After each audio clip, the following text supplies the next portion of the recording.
Ya muchachos, continuamos de inmediato con los parámetros de rendimiento. ¿Vale? Entonces tenemos que el rendimiento es la potencia de salida y como un rectificador transforma de corriente alterna a continua, esa es su misión, es P0cc, potencia de salida en continua dividido en P0m. ¿Ya? El profe llama este POM también P0ca de corriente alterna, pero yo estoy más de acuerdo en llamarlo potencia media, es más correcto. ¿Ya? Entonces P0cc dividido en POM. Si recuerdan, nuestro P0cc es 306,56 watts y aquí este es en porcentaje, por lo tanto aquí vamos a multiplicar por 100. ¿Vale? Y nuestra POM, que la acabamos de calcular, es 3,781 kilowatts. ¿Ya? Y a primera vista se ve de que el rendimiento va a ser malísimo. ¿Ok? Entonces tenemos nosotros que es 306,56 dividido en 3,781 kilowatts por 10 elevado a 3. Eso nos da un rendimiento de 0,081. Y si esto lo multiplicamos por 100, nos da un rendimiento del 8,1%. Malísimo. Ya este es el peor rectificador que ha pisado la faz de la Tierra. O sea, no probablemente no el peor. Siempre se puede hacer peor. Pero dentro de todo es peor que el rectificador de media onda. ¿Vale?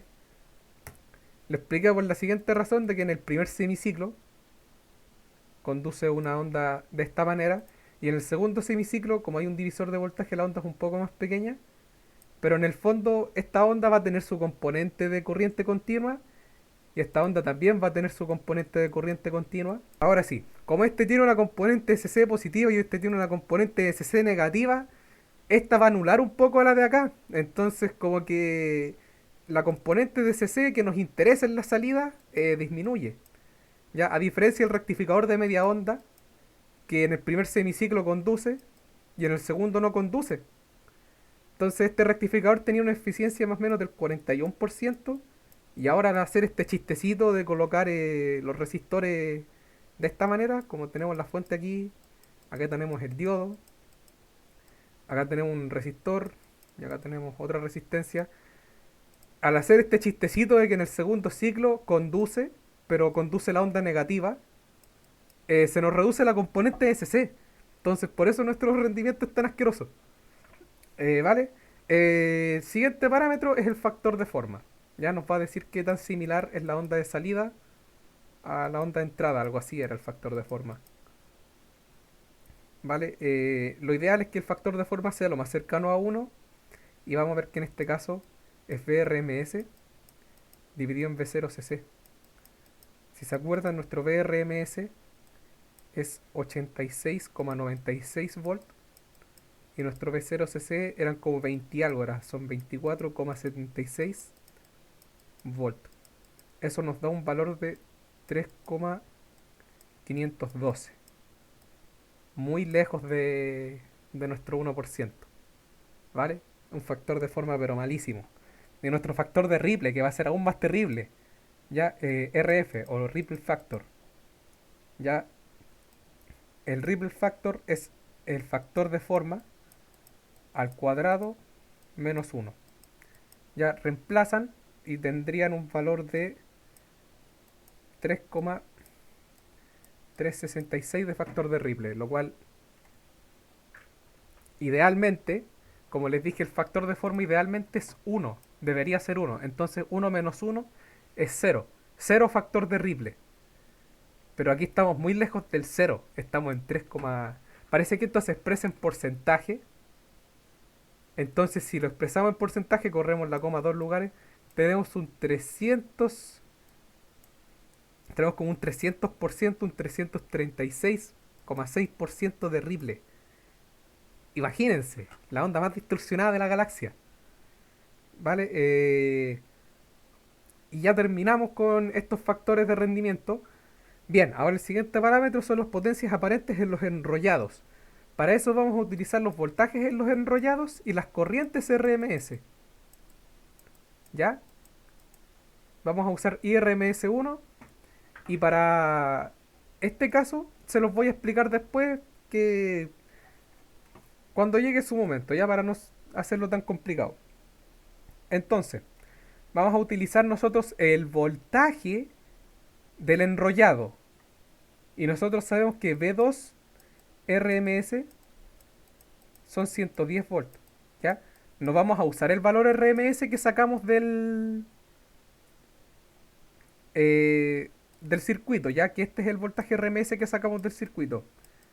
Pero este no es el voltaje RMS del secundario, este es el voltaje RMS en la carga. ¿Vale? A nosotros nos interesa el del enrollado.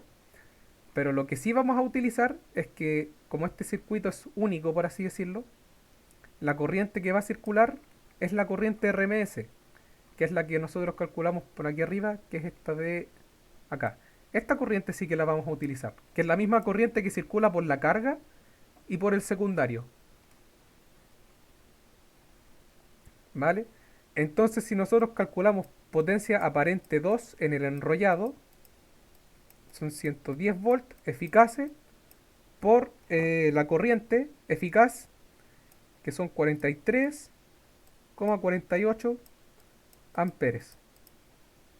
Eso nos da un valor de 4,782 kilovolt ampere, ya kVA, porque es potencia aparente. Y para el primario, ¿ustedes se recuerdan de las clases de máquinas 1? Los transformadores solamente se transmiten la componente alterna. ¿Vale? Un transformador funciona con corriente alterna, no con corriente continua. ¿Ok? Entonces las únicas componentes que se pasan de un lado a otro son las DCA, las de corriente alterna.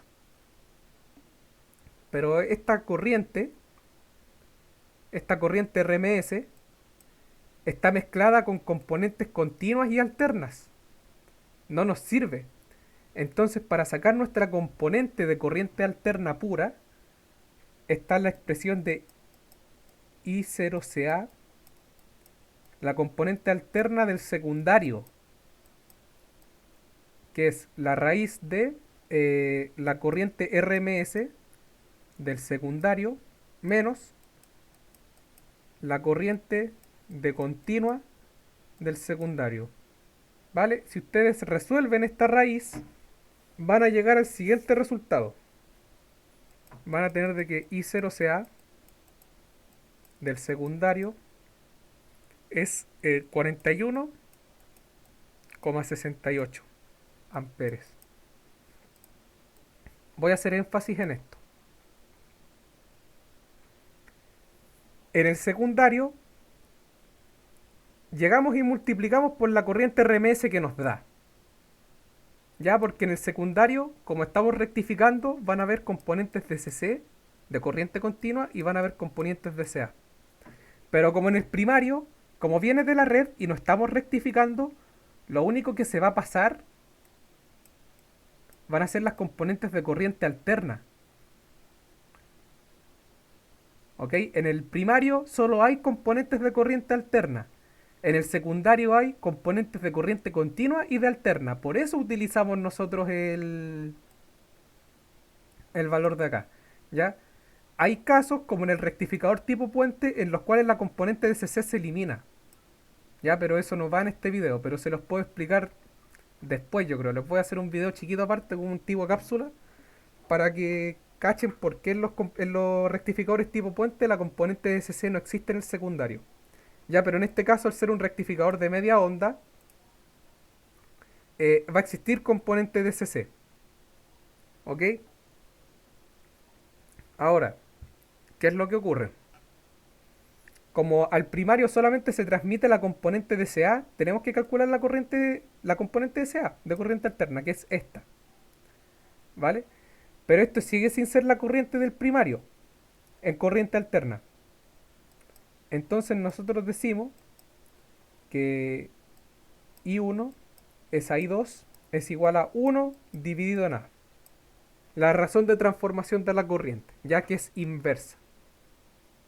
Entonces en la multiplicación cruzada nos queda que I2 es igual a I1 por A.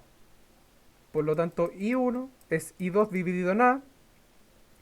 Y ustedes al dividir esa corriente en dos, les queda 20,74 amperes, que esto es I0CA.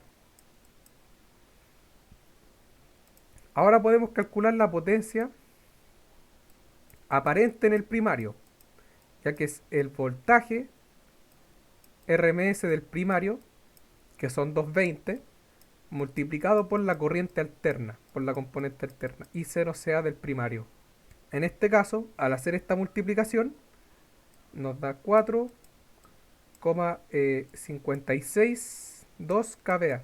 Con esto podemos calcular los factores de potencia del primario y del secundario. Como en el secundario existe una componente de CA, el factor de potencia del primario es distinto del factor de potencia del secundario. Ojalá me entiendan. Ya de ahí les voy a subir una cápsula más o menos chica. No creo que hoy día, pero les voy a explicar. Es que, ya a ver, para explicárselo rápidamente, hay topologías de camino simple, de camino único, mejor dicho, o de camino doble. Ya, las de camino simple o único son los rectificadores de media onda. A ver, es mejor dibujar el bobinado, ¿vale? Entonces, durante el primer semiciclo, vamos a dejar pasar la corriente y durante el segundo semiciclo no. ¿Qué ocurre aquí? Que en el primer semiciclo va a circular la corriente y va a haber componentes de DCA, se van a generar componentes de DCA y DCC porque estamos rectificando, ¿vale? Entonces lo que ocurre aquí es que en el núcleo del transformador, en el secundario, se van a acumular las componentes DCC, ¿vale? Y durante el segundo semiciclo, que es este de aquí que no pasa, también debería pasar una corriente contraria en el otro sentido, ¿sí o no? Eso provocaría de que la componente DCC se elimine, pero no lo hace. Entonces la corriente al poder circular en un solo sentido, y como no hay una componente de corriente continua, hace que el núcleo se sature. No sé si me entienden. A diferencia del rectificador de onda completa, o sea, sí, de onda completa tipo puente, solo en el tipo puente, la corriente en el secundario puede circular tanto en un sentido como en el otro. Por lo tanto, en el primer ciclo añadimos una componente de CC y en el segundo ciclo añadimos otra componente de CC pero negativa, haciendo que se cancelen. Pero en el rectificador de media onda, como la corriente circula en un solo sentido, solamente podemos agregar CC. Nunca nos podemos quitar la componente continua. ¿Vale? Espero que se haya entendido, pero de ahí lo voy a explicar mejor. Pero igual tiré algo para que no queden tan en el aire. Ya, entonces al haber componentes SC, los factores de potencia van a ser distintos.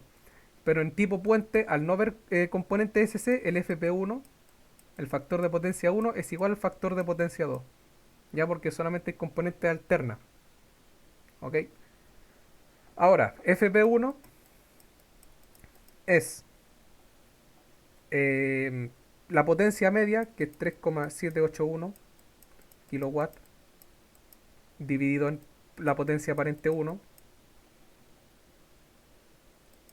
que son 4,512, 4, no, 562, no 512 kVA. Eso nos da un valor de un factor de potencia de 0,82. ¿Vale? Un factor de potencia decente, supongo.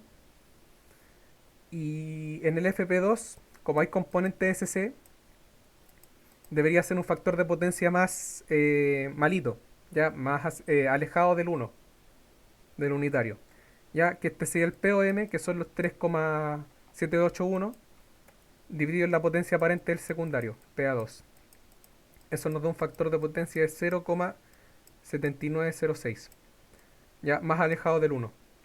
Porque tenemos componentes de CA y de CC, el núcleo se satura y toda la tontera. Y finalmente, ahora se pueden ir para la casa, factor de utilización del transformador. Eso es P0CC dividido en la potencia aparente del secundario. Eh, Esto en porcentaje, por 100. Y esto es la división entre 306,56 dividido en 4,782 kVA Esto al multiplicarlo por 100 nos da un 6,41%.